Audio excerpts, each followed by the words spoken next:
Marvel Studios Echo is on Disney Plus and has a lot of backlash from the fans itself. What's going to be next for it, and why is it the fact that a lot of fans are actually talking bad about it? Or in other words, why is it that, the story itself and the show itself is really not popular among fans? Welcome back to Views to Hughes, Jennifer News. This is Jerome Hughes, and today's topic is Echo. So let me know your thoughts about that in the comments below, and be sure to subscribe to the channel and click the bell notification so that way you notified of future uploads and updates. Now, it's nothing new that Disney has been focusing on female-led superheroes. I mean, it's been happening for the past few years.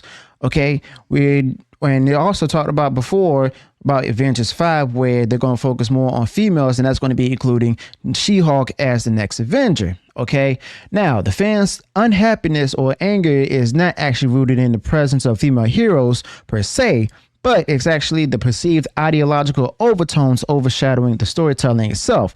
So in other words, they care more about ideology rather than character development, plot, and other elements of great storytelling. Now, different critics argue that the franchises like Captain Marvel, She-Hulk, and Echo, who are beloved to their rich narratives and diverse characters, are now being repurposed or changed up as platforms for ideological expression. Now, this particular shift, they feel, detracts from the core elements that made these stories compelling in the first place. All right. Now, the marketing strategies for these projects have been particular on point of contention among fans. For instance, the promotion of Echo was focused heavily on the fact that the character is deaf, Native American, as well as having a prosthetic leg. While these aspects are important for representation, fans question the lack of emphasis on the story's quality and plot itself. Now, this shift in focus from storytelling to a demographic tick boxes, where they check the boxes for the sake of ESG and DEI, raises a lot of concerns about the depth and richness of these different narratives. Many also believe that Marvel is also aware of the declining quality of their stories, but at the same time continues to produce them. Now, this also raises question from the studio's priorities and decision-making processes, like they did with, Captain Marvel. All right. But the fact of the matter is that the suggestion is that marketing objectives are driving story development, leading narratives that feel like it doesn't have any soul and is one-dimensional. Fans also miss the depth and complexity that the older Marvel movies and shows are actually offered. The critique actually extends to the development process of these stories. It's also argued that the marketing considerations are taking far more importance, high importance over creative storytelling. Now, this particular approach is a backward approach, starting with marketing and then developing a story to fit actually seems harmful and detrimental to the quality of the final product itself. Now, the result is actually a lack of genuine storytelling depth as narratives become more like vehicles for the sake of marketing strategies. Now, this particular approach is actually feared to have far worse implications for the MCU itself.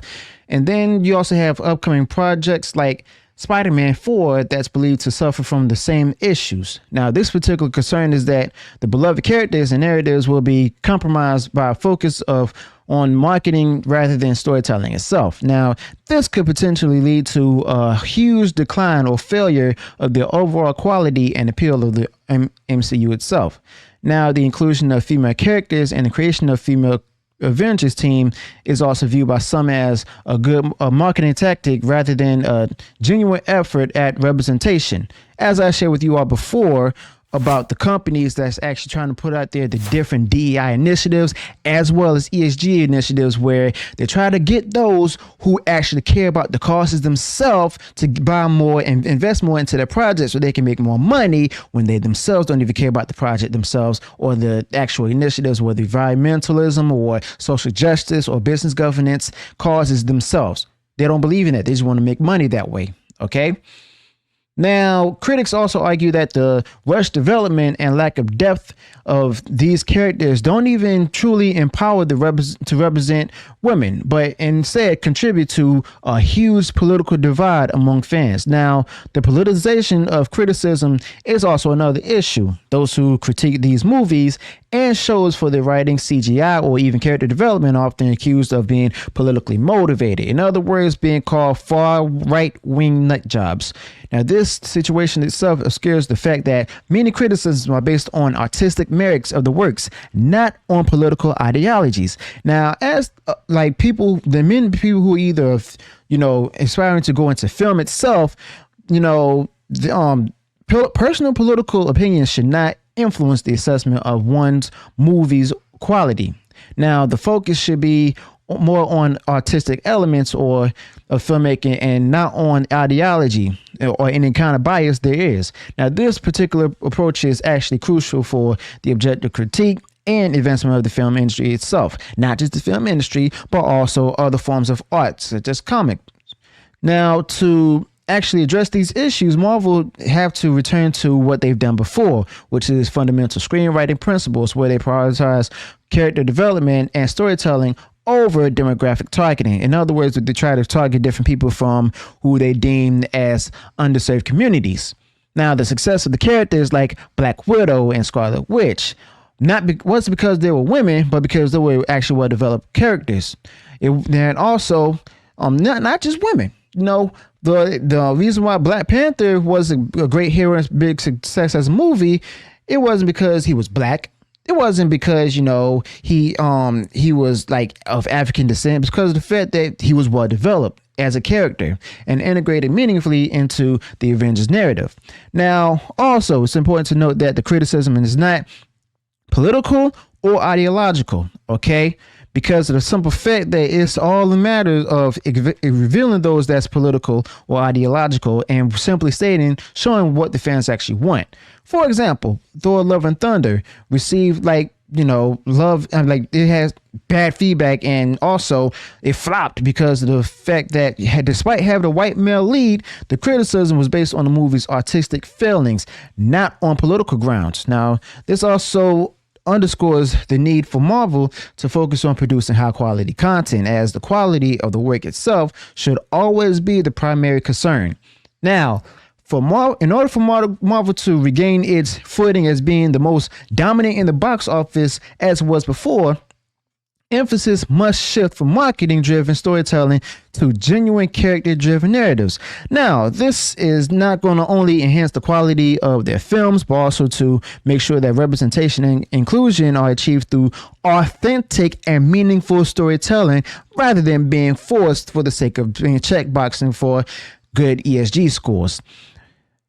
Now, the path forward for Marvel involves the return to the basics of good filmmaking, creating compelling stories and characters that resonate with audiences on a deeper level, as well as irrespective of their gender or other demographic characteristics. By doing so, Marvel can continue to be a leader in the entertainment industry, offering different stories that are both diverse and universally appealing. Okay, seems to me that might be why there's rumors out there and different reports stating that Robert Downey Jr. may be coming back, or they might be trying to bring him back. All right. My thing is, it's all Kevin Feige's fault.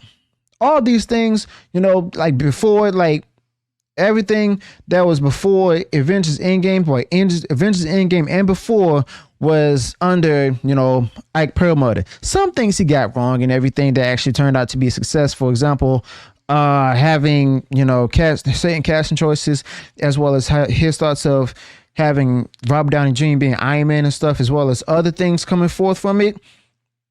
I mean, that proved him wrong, but at the same time, Ike Perlmutter knew how to manage the franchise itself. Okay, he knew how to run it. He knew what decisions he had to make. He knew the right decisions and everything. And you know what? When he was fired and Kevin Feige took over, guess what? Things were actually being approved of behind Ike Perlmutter's back and stuff. That's when we saw flops after flop after flop. Okay. So let me know your thoughts about this in comments below. Also, be sure to subscribe to the channel, click the bell notification, so that way you're notified of future uploads and updates. And please let me know your thoughts in the comments as well. All right. So as I said, this is Jerome Hughes. Thanks for watching the video. Be sure to smash the like button and share far wide across social media. If you haven't done so already, go ahead, subscribe to the channel, click the bell notification, so that way you're notified of future uploads and updates. Until then, peace.